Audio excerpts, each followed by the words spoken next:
Alright folks, welcome back to American Truck Simulator. Once again, we are in the Mack Anthem today as we are picking up this load from Casper, Wyoming, going over to Riverton. I've never been to Riverton before, so we are going to check this out. A couple mods we are using today, actually a few of them. One is going to be, as you will see here momentarily, MS Carriers, the fleet skin that is by Trucker 71. As always, he does an amazing job here. As you see a little bit of it right here. You can find this in the Steam Workshop. It is for the Mack Anthem only, and it is for the 53-foot insulated trailer. Now, if you want this particular skin, you have to use the 53-foot insulated trailer with the front tandems only. That is the only way it's going to work. That is by a different person. I will link that as well. So you get the cab MS Carriers from Trucker 71, and then the trailer part is from somebody different. As you may have heard at the beginning, you have heard a different sound to the Mack Anthem. I do have a couple of mods here by is JC Amateur Sounds pack.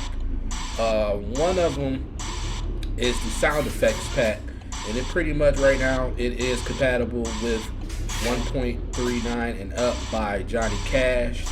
And in this, pretty much it says it gives you many new truck sounds, and then that would include a low air pressure warning alarm sound, different blinker switches sounds, the blinker on and off relay.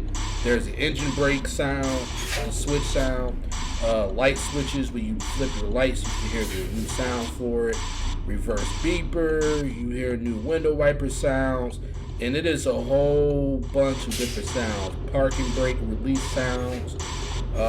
Then there's 3 air horn option sounds. You get the Hadley 37 round, you get the ship horn, and then you get the train horn, which in this video I have the Hadley 37 round sound. It doesn't sound too bad. And it says that this mod will conflict with other effect mods. So, you know, if you're using maybe another engine pack or another sound effect pack, do not use it. It probably won't work. And as always, put this mod towards the top in order for it to work effectively. So I know some people in the Steam Workshop in the comments, you know, they kind of said that it really wasn't working. But indeed, it is. At least it is working for me. The other mod I have by him is it's the engine pack. Again, 1.39 and up, and it'll work. Put this mod above any truck mods that you may have. It comes with 7 different engine packs. It comes with the Cummins N14 with the low idle or the standard idle. And it comes with the Cat 3408 V8 Air Star or Keystar engines, the Cat 1693 with the Cat brake saver. It comes with the Scadia DC sounds, and it also comes with the Mack 9 V8, which is what I have here, 500 horsepower one. And then it comes with the Packard MX 13. Again, place this above any other mods, and then it should work. It gives Mordo that had his hand in it, Z-Mod, Creech Bomb, of course, a whole bunch of different people, Alex Swift. So go ahead and check that out. Everything will be listed below. And as you see here, we're heading out of Casper, going down to Riverton, Wyoming, not too far, probably 120 miles or so. So I hope everybody's had a great week so far.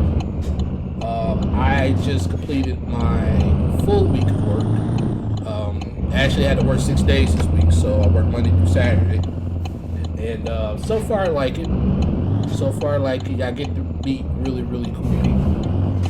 Pretty much what I do now is I do non-medical transportation. So pretty much if people need to go to doctor's appointments, people need to go pick up their medicines from pharmacies, people need to go to clinics or what have you, I'm the person to take them. I was originally hired to do wheelchairs, but I opted out not to for the time being. Just because wheelchairs, strap them in every day, man, that's a lot of work to do. I used to do that for like 2-3 years at another place, and with that job, not only do you got to focus on driving, but then when you get these people where you're going, you have to unstrap them. Most of the times, if they're not in a power wheelchair or electric one, now you have to wheel them around. And sometimes when you're going into these hospitals, a lot of times, you have to walk them all through these hospitals, because likely if they're in a regular wheelchair, they can't push themselves, they can't wheel themselves. So that's where I come in, and I didn't want to do that again. Getting older, I can't keep getting up, getting down, doing all that other stuff. So right now I'm pretty much like a medical taxi service. It's a W-2 job, so it pays by the hour, which is a good thing. And I get to be at home. So, like I said, pretty much, I just take them to their appointments and stuff. And sometimes I do have to wait on them, or I have to go back and get them later.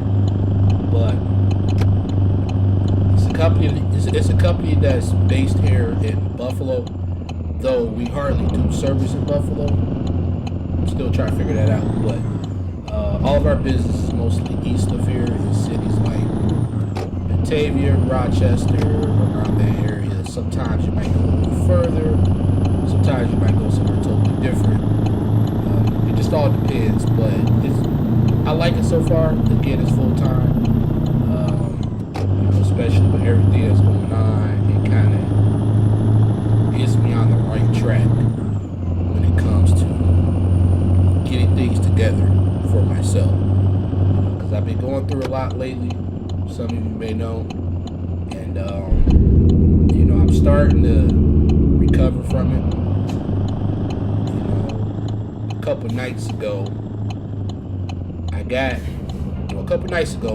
came home and my neighbor was outside, so we was talking for a little bit, and then we came in. And I usually check my mail when I come in. So I come in, check my mailbox. I had a large envelope from my wife. So I laughed at him. I said, "Oh, got a letter from my wife today." He automatically said, like, "You wish. You wish that is what it is, So I was like, all right, I laughed it off, came upstairs, did a few little things to settle down, of course, because it took me a long time to settle down.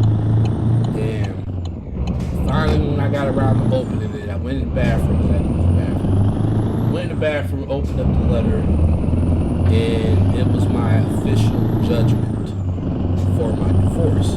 So, as of now, or as of October 6th, we are officially divorced. So, read that. Said we could now go back to using our regular surnames and stuff like that. And I was kind of torn when I read that, because there was a part of me that obviously is happy that this is all over with. Not that it was a messy divorce by any means. It was probably one of the easiest ones ever. We didn't share nothing other than the apartment we lived in. We didn't have no shared bank accounts. We didn't have any kids together or anything like that. So she didn't want nothing from me. I didn't want nothing from her. It was very, very uncontested. So it was no messy divorce by any means. So know, so part of me was like, okay, I'm happy that this is all over with, because now I can fully move on without worrying about answering to her, or without worrying about me stepping out and doing something I wasn't supposed to be doing. That was that part. And then there's the other part that made me sad, you know. And don't get me wrong, because people will say, well, you're still not over her. Well, yeah, of course, part of me still may not be, but that's not enough to stop me from pursuing something with somebody else, you know. It's just sad because I devoted 13 years of my life with this person, about a third of my life with this person. I'm 36 now. You know, we met when I was 23, 24. She was 18.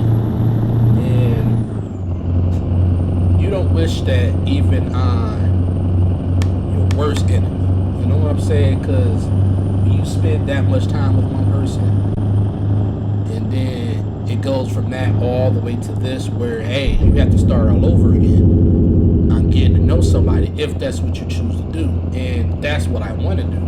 You know, I don't want to be messing around with different people. You know, I'm still fairly young, but I do realize that it's going to take time to get to know someone again.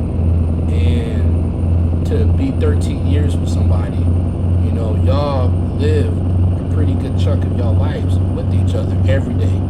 You know, y'all been through highs, y'all been through lows, you know, there been this, there been that, you know, and we weren't the best. We weren't the best together. We knew that. That's what led us to our separation, you know. We knew we weren't better together. We knew that. But it was still time spent together, you know. I watched her grow up, you know, 18 years old until now. She's in her 30s, you know. She watched me grow, you know, and so that part made me kind of sad, because I'm like, that's something that I know, at least as of right now, I know I will never get back, you know, and over time, that will be okay.